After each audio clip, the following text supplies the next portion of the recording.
One of the things that I found when I got here is my teachers would bring me questions and I would say, well, what did the kids say? And they'd say, I haven't talked to the kid. And I'm like, pause. This is the kids' plan. We need the kids' input. Well, what are they going to tell me? And I'm like, let's sit down with them. Like, if the kid is 14 and above, they have a transition plan and we need their input. So they should, one, know they have an IEP because some parents don't want them to know. So we have to tell them. And two, like, what do they want? Do they want to be in an honors class? Do they want to go to college? Do they want to become a welder? And they'll say, I don't know. And I'm like, get them in the room. This is their plan. This is their future. They're becoming adults. So let's bring them in. Hello, everyone, and welcome to the Brighter Together podcast. My name is Janet Courtney, and my guest today is Monica Brown. Monica is the special education director at there you go. Start that over. I'm just going to start from the beginning. Good grief. There you go. All right. Hello, everyone, and welcome to the Brighter Together podcast.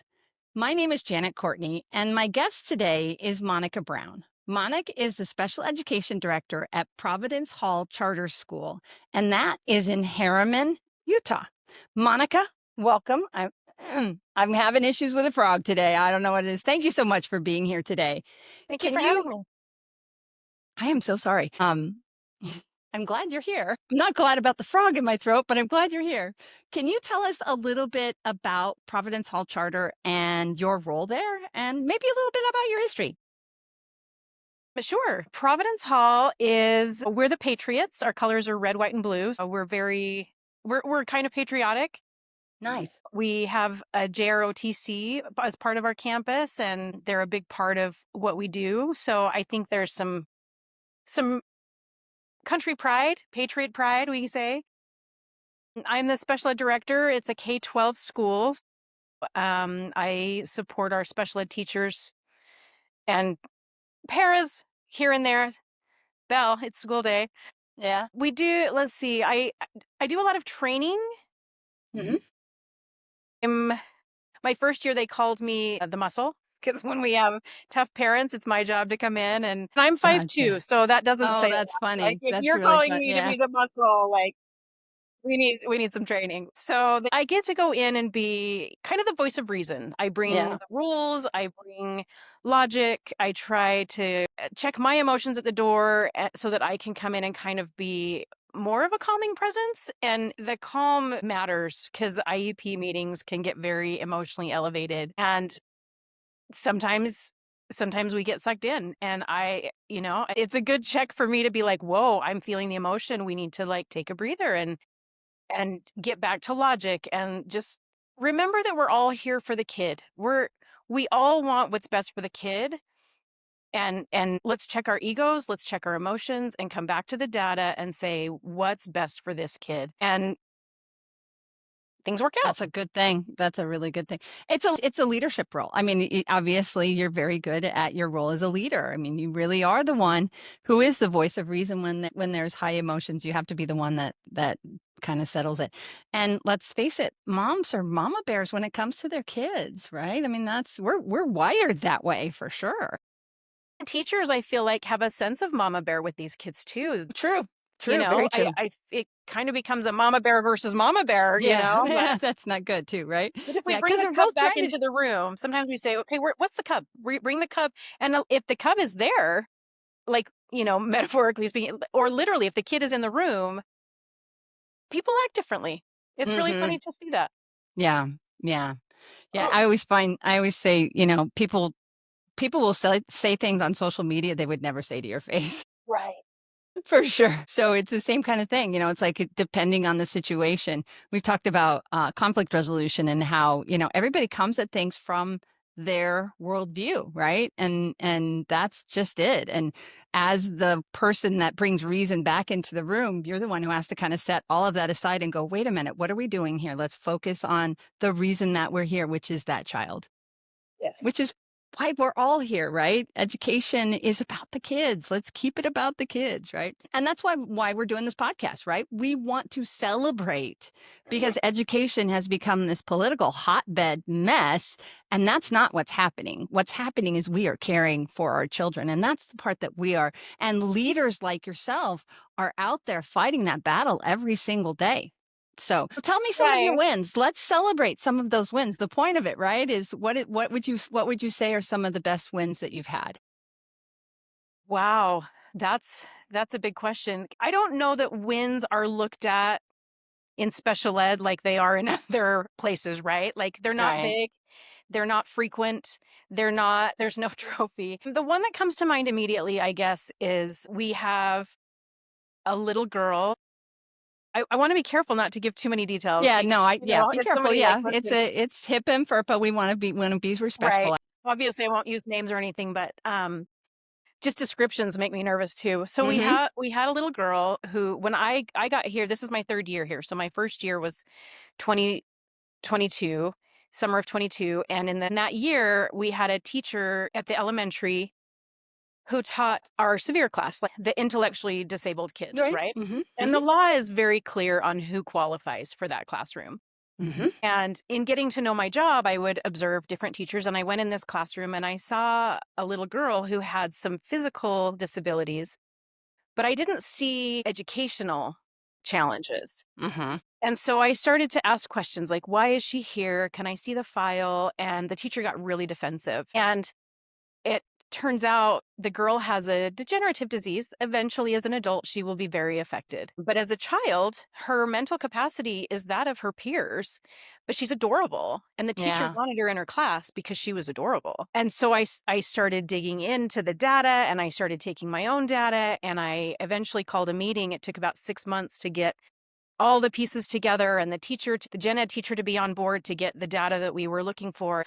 We pulled her out of that placement and it was tense and it was ugly and we offended the SPED teacher because she wanted to hang on to this little girl like she was her own, and the parents were upset, and not upset necessarily, but like just the tenseness of like the teacher being upset and the parents wanted to console her, and I was in the middle, and I was kind of the bad guy in the meeting. Mm. We made the call. We pulled her out. We just gave her the required academic minutes she needed, which was like 20 minutes a day. And I came back to my office just like, what did I do? What if I did the wrong thing? Yeah, Oh what if my you did that? gosh. Yeah, second guess And yourself. I Yeah. had to run an errand and I went to Walmart and I literally I parked in the parking lot and I looked up and I thought, that woman looks familiar. But I never remember how I know people, so I kind of Right. like, Yeah, people yeah. notice Yeah, me. yeah. Uh-huh. She noticed me and she came after me and she said, "I'm her mom in that meeting 2 hours ago." She said, "Thank you for doing that. That was so hard. It's the right Uh-huh. move." And I have followed up with her through the years and she's thriving. Oh, that's so fantastic. So Yeah. That's a win. That's a huge that's a win. win, but Yeah. it's not like a trophy on a No, pedestal or it is like a an but honor roll, it is a trophy in her life, you know? and It her is in her parents. life for Yeah. absolutely, and in her mom's life, and those are the wins. Oh, see, you make me emotional. I love it. I love it because it is about the kids. It's about day-to-day wins like that, and the fact that you as a leader saw a child that was not being served properly, and nobody was being the bad guy. This Right. this teacher loved this Yeah. child. It just wasn't the right placement for her. I totally get what you did, and that's a huge win. And that's congratulations. I will Thank say you. I'm proud of you because it Thank matters. you. I mean, it really, and those things, those, programs are great. And, talking about this program and that program. And we had lots of people come on and talk about programs that they're doing and how they're helping a lot of kids and stuff. But those individual wins, I have them too. Yeah. As a therapist for 31 years, I'm an SLP. I have them. And, when you get them, they stay with you. They certainly do. And knowing in the long run that this child is in a better place because you chose to act. It's easy not to act. For Yeah, sure. yeah. Complacency is everywhere, definitely. But my favorite letter in the IEP is the I.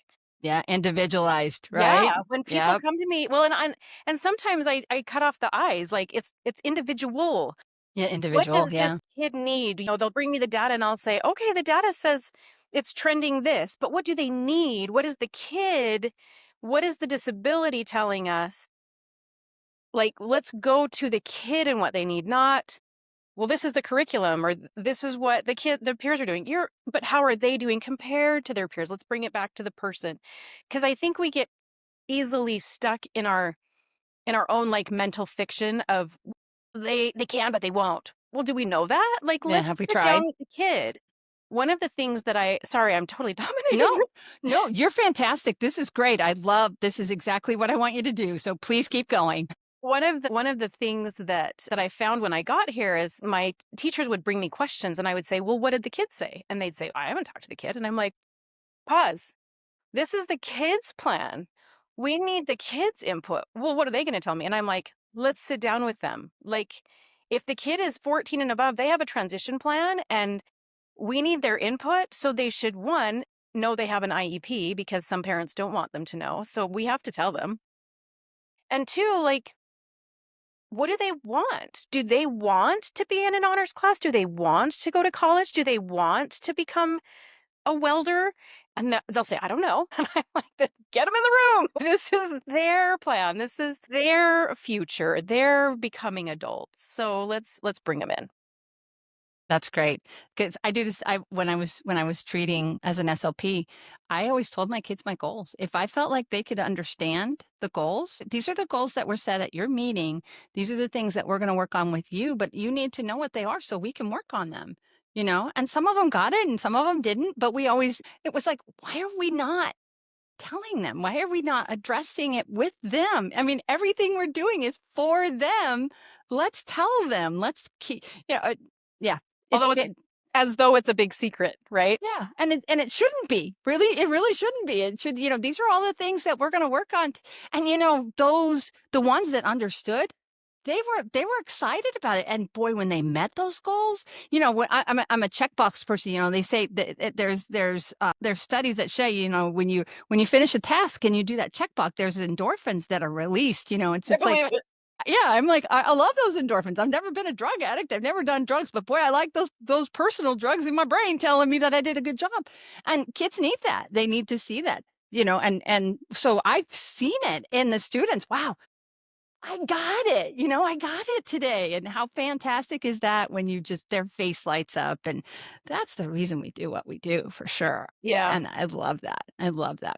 So let's turn a little bit to your staff. So how do you support them? I mean, I know you're helping the kids and I know, but burnout's a big thing. Staffing's a big thing. What kinds of things are you doing for the people that you support? That's a good question. I try to make it, again, very individualized. Hmm. I reach out to them regularly. I visit each campus a couple times a week. I make individual appointments. Sometimes it's specific. Sometimes I just drop in and I say, "Hey, how you doing?" Hmm. And I'm always offering to cover for them. Like, Present. You're present. Yeah. if you need to go have a snack, if you need to take a walk. They've never taken me up on the coverage, Hmm.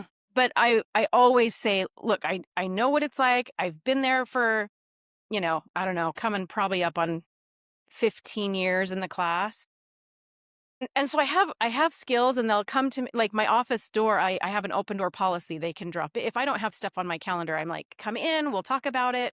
I'll have people stop by on their preps that'll be like, "Hey, can I just run these numbers by you? What do you think?" Or sometimes it's them after school saying, "Today was a struggle and I don't know Hmm. why it was a struggle." And so we like talk and break down their day and I'll say, do you have boundaries to protect you?" And they'll say, "Well, I could have done better here." And I'll remind them, I will come sit with your class if you need something. And they're like, "Just knowing that helps me." Right. So I Yeah. try to make it about them because, one, it's a lonely job. Like the SPED director job is, you feel like an island.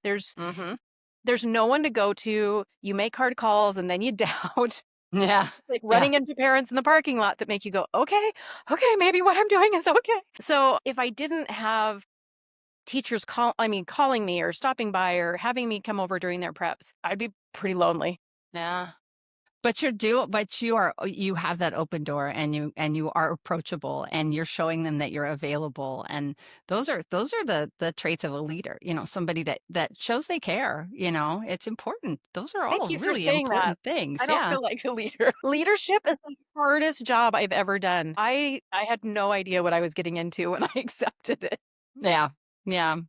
But and I think one of the best things you can do as a leader is exactly what you're doing, is showing that you're human, that you're not putting yourself above them. You're open and available. You're willing to share your knowledge. You're willing to problem solve with them. There's a podcast that I listened to when I was first starting my own company, and it was by Donald Miller, building a story brand. And he has his own company, and I got so much from him. And one of the things that stuck with me, because I listened to his podcast, every day I was like picking one and watching, just trying to make sure that I was going to be a good leader, right? And one of the things that he said to me that I will never forget, and I think I actually said this in another podcast, so kudos to you, Donald, you're getting another plug from me. A shout But out. another shout out, right? For every one time that you say something negative to somebody, you have to give them 4 positives just for it to be even.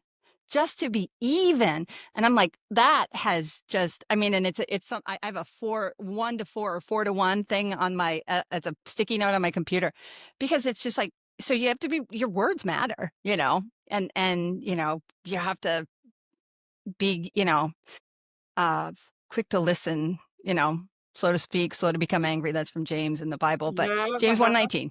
Quick to uh-huh. listen, slow to speak, slow to become angry, right? But it's just absolutely true. What you say and who you say it. And we do shout outs all the time in our newsletter for that very reason to our staff, because we want them to know, hey, we're proud of you. We're proud of what you're doing. And that's exactly what you're doing. When you're bringing them in and giving them that positive feedback, it's important. It's really important. Anyway, okay. Thank you. So last question, and I ask this of everybody. If you could miraculously solve one challenge in your school, what would you want to solve? Forgive me if it's a 2-part answer. That's okay. You're allowed. No rules. I really I didn't really go into my background when you asked me before. Briefly, I have some mental health experience in my background. I Good. used to work in the hospitals in the acute and residential units of behavioral health. And I've worked with all ages in that capacity before I came into special ed. And so a lot of what I do is looking at the whole child approach. And I really think that academics and behavior could be handled with better nutrition, better life choices. Mm, Not to sound political, like I'm not trying to get no, into I like, get it. No, I get it. but Yeah. for example, I talked to one of my teachers 2 days ago. We were going through some data, and this little girl scored really strong average WISC, really good achievement scores, and we were looking at reevaluation. And I said, tell me how she performs. And the teacher said, well, she kind of like struggles. Like you'll ask her a question and she kind of sits on it a minute and she doesn't give you a quick answer. And she struggles to get the words out, and her verbal comprehension is strong and her processing is strong. And I said, I would bet money that this is brain fog due to a food intolerance. And she went, what? And I said, really, like gluten and or dairy could affect Right. some brain fog that affects how quickly we can process information Process and regurgitate it. information. Has nothing to do with brain health, but just like getting through slug. And she said, I spent years in the health industry. I'm going to look into that. And so we talked about some names to access and what that could mean and how we could approach those conversations with the parent. Because I firmly believe that the sleep we get, the breakfast we eat is going to affect all the things. And I walk down the halls and I see these giant, I like caffeine, but these kids are taking 200 milligrams of caffeine in before 8 o'clock. And that's going to have a crash. That's sugar. There are just so many things that if we just brought it back down to some basics, I would probably work myself out of a job, Yeah, which would be amazing, which right? would be Yeah. amazing. Yeah, Yeah, absolutely. absolutely. Absolutely. That's great. That's great. Having those main, things met, and nutrition. Yeah, for sure. Fantastic. Well, let me tell you, this has been such a great conversation, Monica. I have Thank truly you. enjoyed Likewise. speaking with you. I really thank you for your time, taking the time to do this with us. Last thing, where should people go if they want to learn a little bit more about Monica Brown or about Providence Hall Charter? probably the most information you'll find about Monica Brown is on the providencehall.com Yeah. website, because I don't have a public persona. I probably have some Facebook or Instagram account that I never Never use. going. Yeah. I There's nothing about me out there, but providencehall.com Okay. has our school and has information about our SPED program, and probably all you're going to find on me. Right. Well, that's okay. That's Okay. okay. They're going to see you on this. So there you go. Now you have a personality online. Well, thank you. Thank you so much for what you do. I love the idea of aligning, Christian beliefs with wholesome activities and growth for the human. So thank you. Yeah, never been afraid of that. I always tell people it's like, even though we work with public schools, my faith is just a part of who I am as a human being. And it's just drives what I do. Yeah. We're all humans. We're all going to be, I'm not out there beating the bush evangelizing people, but I'm going to show you the love of Christ because it's in my heart. That's it. Yeah. And the Yeah. side note, like, again, sorry to dominate. That No, reminds me of absolutely. a story. Yesterday, I was meeting with one of my teachers, and she brought up a kid who is moving at the end of the year and has had some trouble. He's in junior high, and he's had some vape trouble, and Mm, the whole IEP team is really concerned. And I said, look, you and I both have a firm belief in a higher power, and we hmm. know who we are. Big picture. I Right. said, you've got a short period of time with this kid. I said, forget the reading and the writing, find opportunities to help him believe in himself. Like, Believe in himself. teach The him social that emotional stuff. his power and his worth is so much greater than what's happening right now. I said, Hmm. every opportunity, find a way to help him feel that he has more value than he can comprehend, and just have those exchanges. And she just looked at me like, I can do that. And I said, there are appropriate ways you can Yes, do there this. are appropriate ways. Yeah. Yeah. And she Yeah. said, are you sure? And I said, here I am broadcasting it. I No, said, it's I mean, okay. don't, like, we're not going to preach like No. any kind of, belief or whatever, but everybody should know that they are of divine worth and that there's no price to put on that. And if he only takes that message, his life could be affected someday. And she's like, okay, I'll try that. So I just really love the idea of bringing, Yeah. bigger beliefs into the growth of a child. Yeah. Yeah. We're all wonderfully and incredibly made, and that is, and there's nothing wrong with saying that, and people will get to talk to you, and even if you're careful, when you have that kind, I mean, it just shines through everything that you do.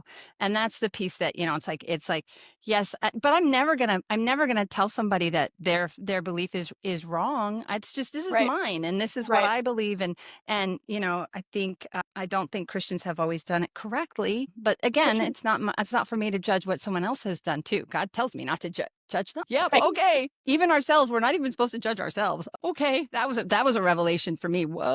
I'm not supposed to Right. do that either. So anyway, we will leave it there. Thank you so Thank you. much, Monica, and I'm so looking forward to having this podcast out there, because we do need to tell people how incredible it is to be where we are and what we're doing for the students, and I love that. I just absolutely love that. So Thank thank you. you. Thank you.